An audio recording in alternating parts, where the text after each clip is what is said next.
As sawmillers countrywide continue counting their days out of business since the government imposed a ban on logging 4 years ago, forests are clogging with mature trees estimated at 60 billion shillings, which just cannot be harvested even after partial lifting of the ban. How will the clogging be addressed? What is holding the Kenya Forest Service from effecting the Ministry of Environment partial ban lift? What is the current status of the sawmilling sector? Jacob Kioria brings us a two-part series, The Pain of Nobility, that seeks to answer the questions.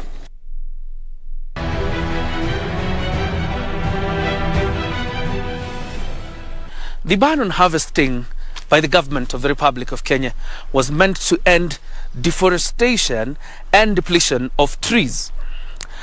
Now, about a year ago, the ministry lifted the ban, albeit partially, to allow the Kenya Forest Service to harvest 5,000 hectares of mature trees and over mature trees. But then there was a committee that was formed, a task force actually. Its work was to count the trees. They're yet to finish up the physical counting of trees. Annually, trees from, the government forests, gazetted forests, as well as plantations, 90,000 hectares of trees, mature ones and over mature ones, are supposed to be harvested. Now, you can imagine. That means that this year, 85,000 hectares of trees have not been harvested. Let me quantify that for you. The last 4 years, the number of mature and over mature trees, 60 billion shillings, are going to waste. Let me tell you the story. So we set out on a journey to assess the situation and get to tell the story. A journey full of pain and agony for sawmillers. One that would have the sawmillers trade blame with the Kenya Forest Service. A story about a noble idea on saving the country's forests, but whose implementation may have shattered so many lives. In fact, people have lost their lives. I remember one woman here in Nakuru County had already bought a new machine, an old miser. When she bought it like today, tomorrow there was the ban. She never even finished 3 days. High blood pressure, stroke, she died. I had to cut all my medical expenses, my medical schemes for my children, education schemes, I had to stop them. And then the loss of livelihood, especially for me, because I had no any other business. We would comfortably do about 6 to 7 tons of timber every day. We would process it realistically. Now we are not even doing 1 ton. At minimum, I was running a team of 60, at minimum. Depending on days and times, you'd have some other casuals come in, for whatever was needed. Now, we maintain a permanent workforce of 10 and casuals and temporary staff of another 10. After the partial lift on the ban by Cabinet Secretary Jacob Kioria that gave KFS the green light to harvest 5,000 hectares of mature trees, a multidisciplinary task force to address the national wood deficit that rose sharply following a moratorium on logging was formed, its sole purpose being to address commercial forestry policy or consulting stakeholders. The sawmillers claim they have never been consulted by the task force or the ministry. If I had a minute with Kioria, just say, my friend, Kibiko, sit down with professionals and come up with a policy that, takes care of everyone. Takes care of everyone without emotions or anything. Let it be professional. There is no single response from the ministry. I mean, the government is not there to oppress its own people. 3 months has gone into 4 years now, and we still are out in the cold. And even now it seems we don't even know when we're going back. With KFS not selling trees to the timber and wood merchants, sawmillers have to adjust and count the losses. KFS no longer receives the millions of shillings it used to get from timber and wood merchants, who are now swimming in debt, with some being auctioned over bank loans.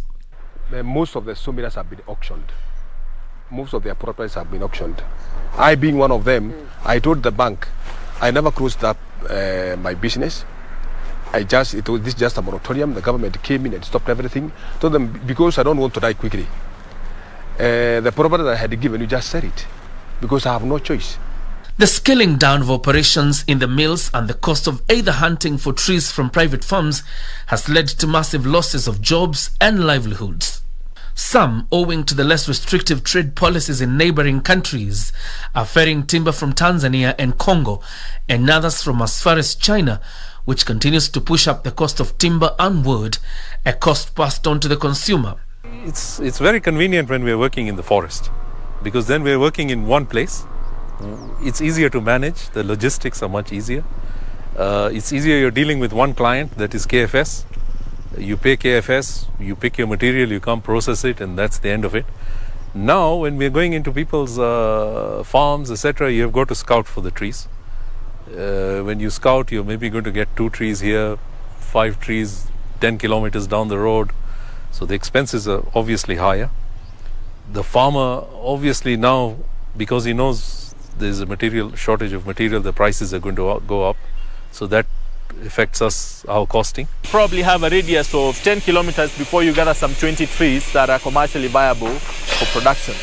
So it makes it very expensive to extract those trees and bring them to the factory for conversion.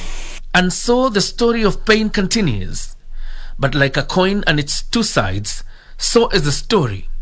Whereas the sawmillers direct all the blame at the Kenya Forest Service and the Ministry of Environment, they too are in the dock, literally speaking, as some have previously been found guilty of colluding with rogue officials at the Kenya Forest Service to harvest more trees than the ones marked for felling. This is one of the ways that they want to put us out of business. Kenya Forest Service is being micromanaged by the Ministry of Environment. Those people, the Kenya Forest Service, they are technocrats. They have been trained to be forest experts. If you start micromanaging them, then that is where now another problem starts. One area, same material, more than one person, more than one entity. That requires a thorough analysis of the situation, perhaps something beyond Kenya Forest Service itself. And it may border to us calling other jurisdictions to come and help us address those issues. So they are complex issues, but they have to deal with them one by one and case by case. Join me tomorrow for the second part of Pain of Nobility as the Kenya Forest Service breaks down immediate interventions that could see the wood industry back on its feet sooner.